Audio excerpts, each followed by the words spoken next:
There have been many political, secular, religious, and rights based movements and revolutions in Pakistan since the country came on the world map.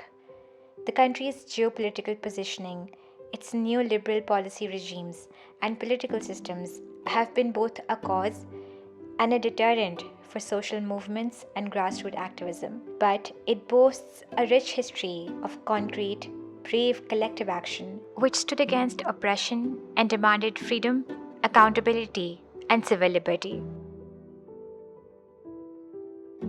In this podcast series, produced under Women's Voice and Leadership Pakistan, a 5-year project funded by Global Affairs Canada to support local women's organizations and movements, we will speak with activists in the country who, through their activism, advocacy, and work, have mobilized and empowered women and fought for protection of their rights. A classical dancer and social activist, Sheema Kirmani is a beacon of light and hope for Pakistan. With the power of her art, Sheema has defied oppression and supported women in the country with her movement, Tehreek-e-Niswa, a cultural action group formed in 1980 that seeks to empower women through performative arts. Every activist movement needs stories. Organizer and activist David Hunt says, outside the physical universe and the laws that govern the physical universe, there is nothing that impacts, informs, and transforms the human experience, nor moves our spirit more than a story. Sheema has combated the violent manifestations of patriarchy, social injustice, and economic inequality with the power of storytelling. And we hear how this has mobilized other women and helped them realize their potential and strength.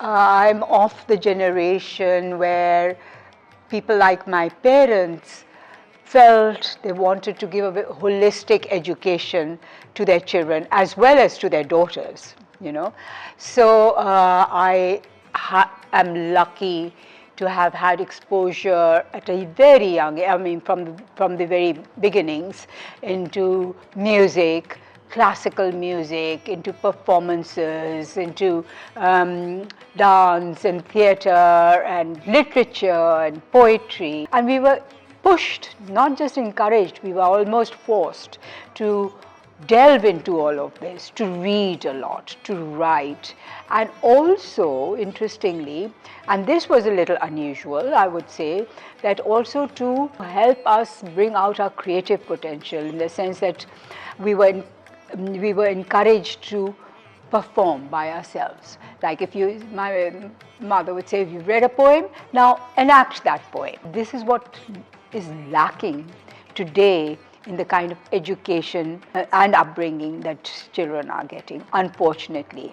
Then I did go abroad for my further studies, and there I got an exposure to people like Germaine Greer. This was now the birth of the feminist movement in the West. So Kate Millay, Germaine Greer, and I was part of these demonstrations and protests where these such great women were speaking, Angela Davis, and these were personalities who, if you once hear them live, you can never forget them. They're huge personalities, and it had a great impact on me. And then I started thinking about the women question.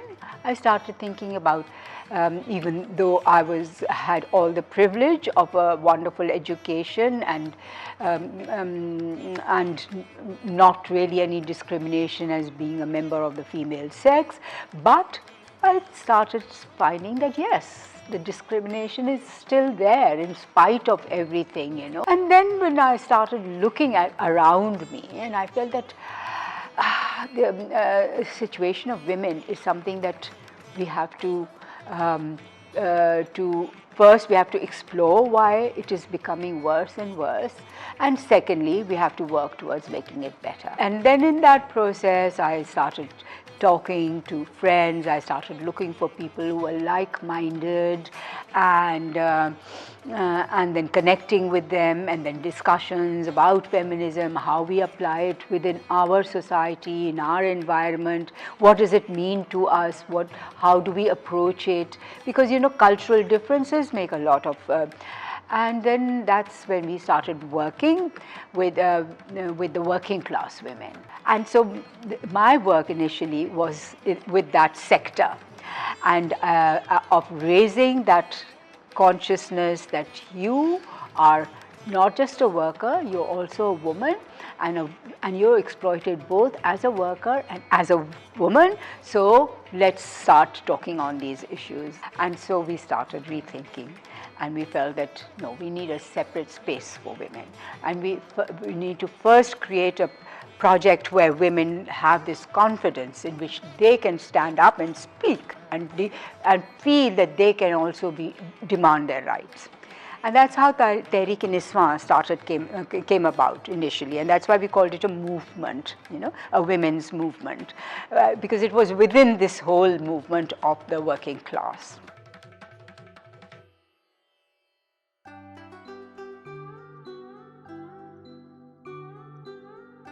Tehreek-e-Niswan, or the women's movement, emerged as a result of its first all-women's conference held in Karachi in 1980. Tehreek-e-Niswa's initial focus was to organize seminars and workshops on issues related to domestic violence, as the movement felt that both men and women needed to be more aware of the low status of women, which was a result of socio-economical, political, and cultural discrimination that women face in Pakistan. Tehreek-e-Niswan soon felt the need to spread its message through theatre and dance. We're doing seminars and conferences and research and discussions and study circles, etc. We did one, I in fact created, at one point did some storytelling kind of a thing, and I enacted and I sang and danced in it because I was an artist anyway. And then at that point I realized that, my God, all these months and years of hard work, but the impact of that one performance was stunning, it turned everything upside down, because immediately the women related to it, and they stood up, really sat up and were totally attentive. And so that's the point where my art became my politics, and my politics became my art.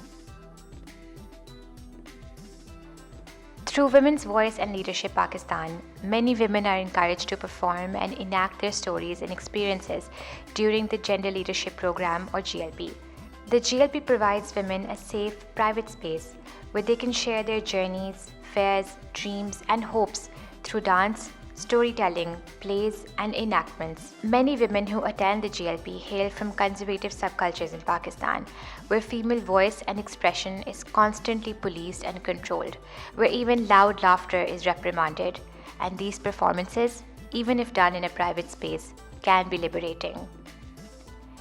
In her dance and performances, Sheema holds a mirror to society, questioning and breaking down their ideas of control over and perceptions about how females emote, how they express, and how they occupy space.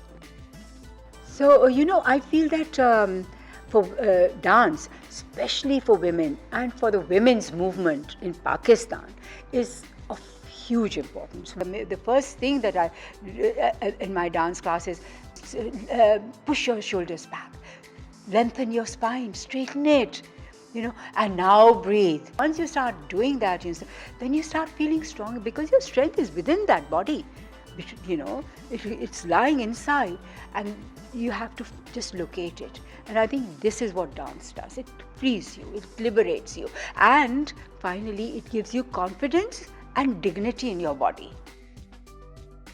Over the next few episodes, as part of the 16 days of activism against gender-based violence, we will speak with more women activists, researchers, and hear from the WVLP team members how they are envisioning the evolution of gender equality and women organization in Pakistan. Stay tuned.